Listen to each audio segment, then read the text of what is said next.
Exercise 19.9 ये last exercise है algebra of vector का। हम्म, इसमें एक रूल याद रखोगे, ठीक है।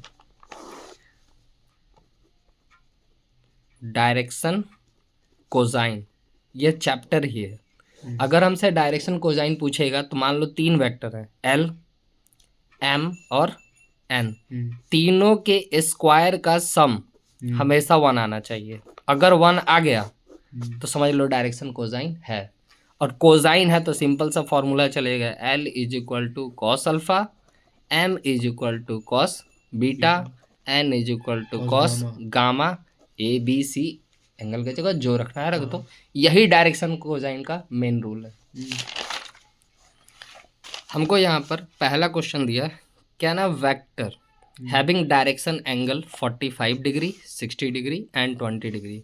बोल रहा है कि एक स्ट्रेट लाइन है, ठीक है, इसमें तीन एंगल, ठीक है, डायरेक्शन कोसाइन एंगल है या नहीं, ठीक है। हम अपने मन से बोलते हैं कि चलो मेरे पास वेक्टर है, ए वेक्टर है 45 डिग्री, बी वेक्टर है 60 डिग्री, सी वेक्टर है 120 डिग्री।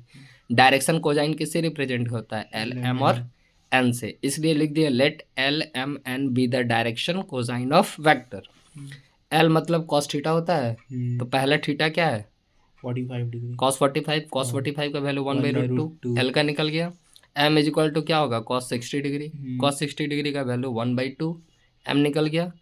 एन की जगह क्या, N is equal to cos 120 है, तो 120 को 90 प्लस 30, तो कॉस 90 प्लस थीटा क्या होता है माइनस साइन थीटा। अब साइन 30 का वैल्यू क्या होता है 1/2, माइनस है माइनस दे दिया। अब मेरे पास एल एम एन का वैल्यू निकल गया। हम क्या करेंगे, इसका सम करेंगे, L square plus M square plus N square, सबका वैल्यू बैठा है, कैलकुलेट करके देखें कितना आया 1। अब हमको पता है कि डायरेक्शन कोसाइन का रूल बोलता है कि L square plus M square plus N square is equal to 1 आना चाहिए। 1 आ गया, देयरफॉर ये जो वेक्टर है मेरा क्या है, डायरेक्शन कोसाइन एंगल है, ठीक है। इसमें क्या है, पहले से हमको एल एम एन का वैल्यू दे दिया, बोल रहा है कि प्रूव करना है कि 1 1 1 ये डायरेक्शन कोसाइन नहीं है। चलो एल का भी वैल्यू 1, एम का भी वैल्यू 1 और एन का भी वैल्यू 1। हम लोग रूल सीखे हैं L square plus M square plus N square equal to कितना आना चाहिए 1 आना चाहिए। सबके जगह बैठा कर देखो क्या आया 1, नहीं, यहाँ क्या आ गया 3 आ गया। और मेरा रूल बोलता है L square plus M square plus N square is equal to 1 आना चाहिए। इसके वजह से 1 1 1 जो है ये डायरेक्शन कोसाइन नहीं हो सकते, ठीक है। थर्ड में देखो, एक वेक्टर है जो एंगल बनाता है π/4 यानी 45 डिग्री का, एक्स एक्सिस पे वाई एक्सिस पे, ठीक है। और ये डायरेक्शन कोसाइन भी है, तो पूछ रहा है कि जेड एक्सिस पे कितना डिग्री का एंगल बनाएगा, ठीक है। एल जो होता है एक्स एक्सिस हो गया, एम जो हो गया वाई एक्सिस हो गया और एन जो हो गया वो जेड एक्सिस हो गया, ठीक। अगेन एंगल कितना है π/4, तो फिर से लिखेंगे मेरा वेक्टर है ए π/4 क्योंकि एक्स एक्सिस पे π/4 बना रहा है, बी भी π/4 क्योंकि वाई एक्सिस पे भी π/4 बना रहा है, सी पे कितना बना रहा है मालूम नहीं, अपने मन से के लिख दिए। एल इज इक्वल टू क्या होगा कॉस थीटा की जगह π/4, कॉस 45 डिग्री का वैल्यू 1/√2, एम के जगह भी वही काम करेंगे कॉस π/4 यानी 1/√2।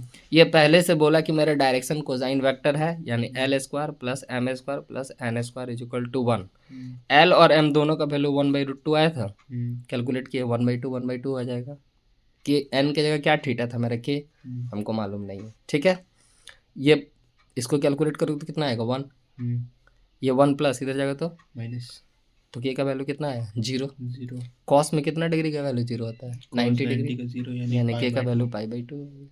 समझ गए। फिर से यहाँ पर बोल रहा है एक वेक्टर है आर जो इक्वल एंगल बनाता है हर एक्सिस पे, यानी एक्स वाई जेड सब पे इक्वल बनाएगा। तो इसका मतलब एल बोलो एम बोलो एन बोलो सब पे एंगल क्या होगा सेम होगा।